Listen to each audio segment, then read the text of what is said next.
भन्नाट रेसिपीमध्ये आपलं खूप खूप स्वागत. मी राजश्री कदम. चला तर आज मस्त खमंग भाजणीचे थालीपीठं व भाजणी भाजून दाखवणार आहे, त्यापासून थालीपीठंही बनवून दाखवणार आहे. ही खमंग रेसिपी तुमच्यावर आज शेअर करणार आहे. चवीला इतके भन्नाट लागते ना आणि पटकन झटपट होते.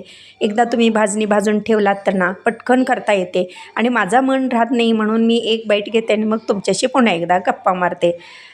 आणि ही भाजणी मग कशी भाजावी, म्हणजे वजनी काय घ्यावं, वाटीचं प्रमाण काय आहे, संपूर्ण ह्या व्हिडिओमध्ये दाखवणार आहे. स्किप न करता पहा.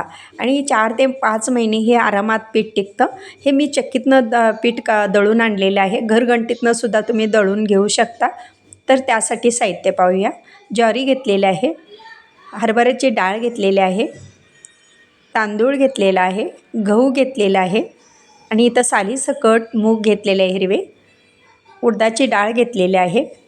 आता 4 चमचे जिरे घेऊया, 4 चमचे धणे घ्यायचे आहेत आणि वाटीचं आणि वजनाचं प्रमाण मी पुढे सांगतच राहणार आहे. आणि अर्धा चमचालाही कमी मेथीदाणे शेवटी घालायचे आहेत त्याच्यामध्ये. आता हे लाह्या उठेपर्यंत ना ज्वारी भाजून घ्यायची आहे. 200 ग्रॅम ज्वारी आहे. वाटीने म्हणाल तर 1 वाटी आहे. आणि ही ज्वारी जी आहे माळातली आहे, ही चवीला गुळचट असते आणि खूप सुंदर याला चव असते भाकरीला. ह्या ज्वारीच्या पिठाची भाकरी केली ना खूप असं चवदार लागते. आता याला लाह्या उठायला सुरुवात झाल्यात. हे म्हणजे म्हणजे ज्वारी भाजलेली आहे. 200 ग्रॅम आता गहू घेऊ, ते सुद्धा खरपूस भाजून घ्यायचं आहे. आणि वाटीचं प्रमाण म्हणाल तर 1 वाटी आहे आणि 200 ग्रॅम आहे, ते देखील काढून घेऊ. मूग 100 ग्रॅम आहे, वाटीनं म्हणाल तर अर्धी वाटी आहे. आता ते देखील खरपूस भाजून घ्यायचं आहे.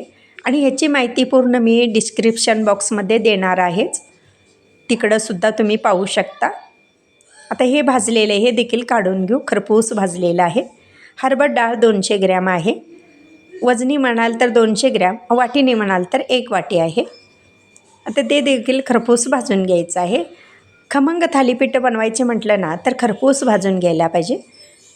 तांदूळ देखील रेशनचं घेतलेलं आहे, तेही 200 ग्रॅम आहे. वाटीने 1 वाटी घेतलेलं आहे. दोन्ही प्रमाण मी इथं दिलेलं आहे.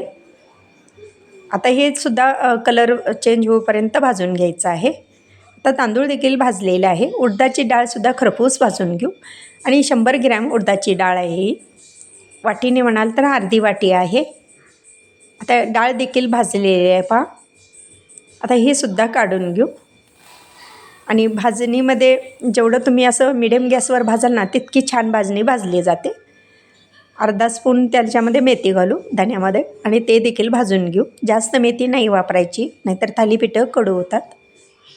जिरे 4 चमचे घेतलेले आहेत, ते देखील भाजून घेऊ. गॅस बंद करून भाजायचा. कढई गरम आहे. आता हे सुद्धा काढून घेऊ. आपली भाजणी तयार आहे बघा. 1 किलोच्या प्रमाणात ही भाजणी भाजून तयार झालेली आहे. आणि ही चक्कीतनं दळून आणायचं मस्त आणि थालीपीठं बनवायला घ्यायची. चला तर मग आता हे मी दळून आणलेलं आहे हे पीठ आणि खूप दिवस हे पीठ टिकतं. आता मी इथं 1.25 पळी ह्याचं भाजणीचं पीठ घेते, म्हणजे 4 थालीपीठं आरामात होतात त्याच्यामध्ये आणि खूप चविष्ट लागतात. आणि एका सबस्क्रायबरची मला कमेंट होती, भाजणी व त्यापासून थालीपीठ झटपट होणारा दाखवा.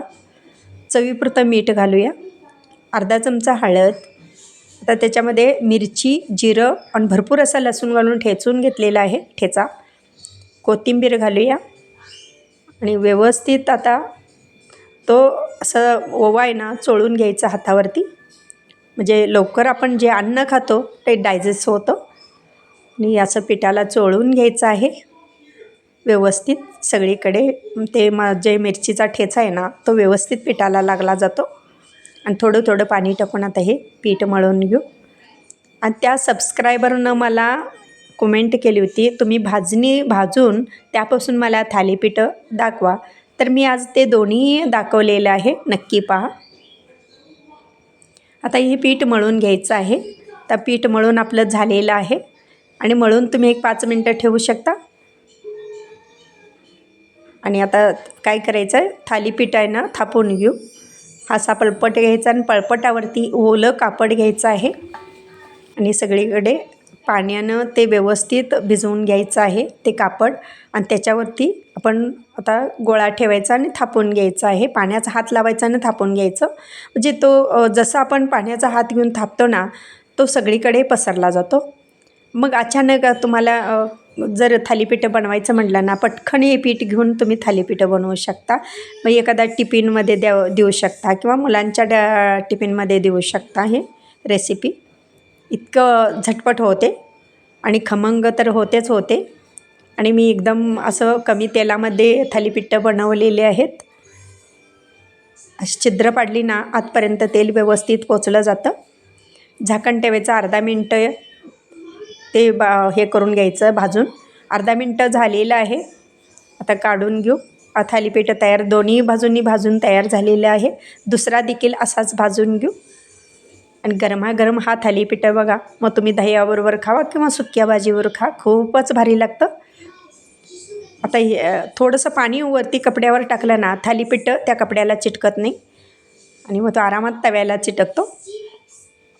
असं झाकण ठेवायचं, अर्धा मिनिटभर हे भाजून घ्यायचं आहे. अर्धा मिनिट झालेलं आहे.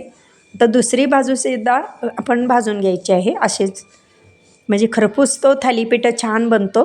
हे पहा, व्यवस्थित भाजला गेलेला आहे. तर हा गरमागरम तयार झालेला थालीपीठ भाजणीचा काढून घेऊ. आता हे दह्यासोबत किंवा एखाद्या सुक्या भाजीबरोबर खूपच भारी लागतं. तर मटकीच्या भाजीबरोबर मी ही कच्ची मटकी वापरलेली आहे त्याच्यामध्ये. आणि खमंग थालीपीठ तयार आहे. माझी रेसिपी व पदार्थ आवडल्या चॅनलला सबस्क्राईब करा, बेल आयकॉन दाबा, लाईक करा, इतरांना शेअर करण्याचं विसरू नका, तसेच कमेंट करण्याचं विसरू नका. आपल्यासाठी अशीच नवनवीन पदार्थांनी तोपर्यंत धन्यवाद.